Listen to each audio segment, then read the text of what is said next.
Good morning, everyone. Today is Thursday. I am Rebecca of the Glitched Stitchery.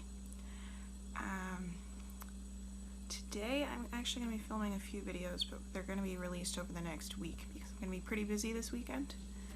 The first one, this one, will mostly focus on a weaving project I've had on my loom for at least a month. I'm going to get it done. And I'm going to try out the time-lapse feature on my camera because I have no idea how that works. So we'll see. And hopefully you can hear me. My mic's been giving me feedback, so I'm going to try to shoot this one without the mic and just see what it sounds like after. I mean, this is a phone. It should pick up at least some of the dialogue, but we'll see. So, you can't see it yet, but you will in a moment. I've got my loom in front of me. It's just a 10-inch rigid Heddle loom. This one is from the brand Louet.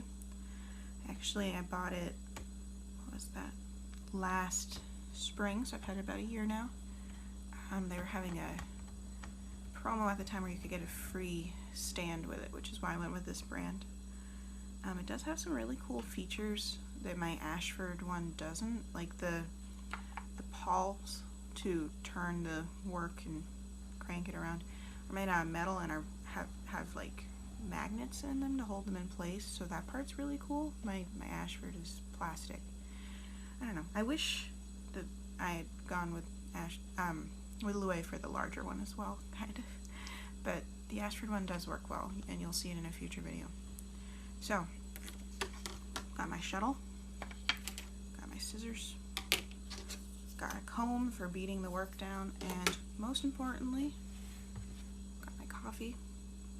My mug has an octopus on it. So, all that's left now is to work on weaving.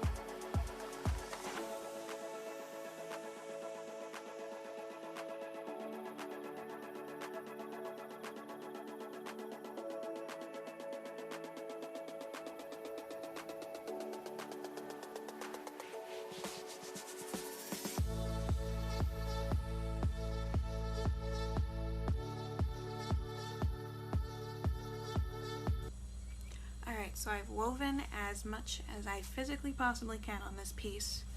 The shuttle won't go through the shed anymore.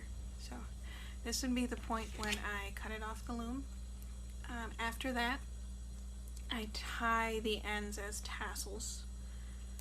You can do different things with that. I prefer tassels because it's faster. After I tie it, it gets washed. And then after it's washed and dried, I trim the tassels again to make sure they're all the same length. Sometimes during the washing and drying process, the yarn will shrink a little bit, so you don't really want to trim them before you wash it, just in case. Otherwise you could end up with some really, really short tassels. But I'm really glad this is finally done, so I can get it to its intended recipient. My sister-in-law has been waiting for this scarf for a couple months now because I have not felt like weaving. But it's finally done. So let me just cut it off and then I can show you what it looks like before I tie everything. So I'm just cutting along the back beam, at which point I release the tension, pull it out of the heddle,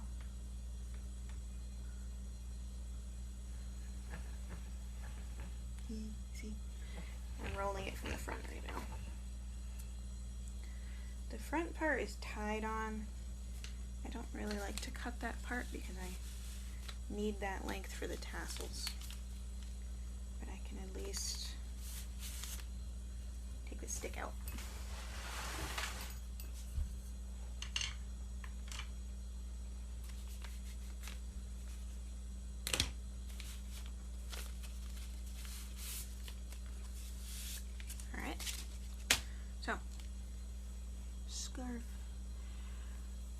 look at it in this stage, it still kind of looks really mesh-like, like you can see through it a lot. As I wash it, the yarns tend to puff out and fill those little holes. So there's the scarf will inevitably shrink. Not a lot. I think it averages out to like 10 to 15% shrinkage, so you just calculate that out when you're figuring out how long you want the starting. When you're warping the loom, you calculate out how long you want the warp to be based on that. Other than that, it's pretty much done. I'll finish it up and you'll see it in a future video. See you next time.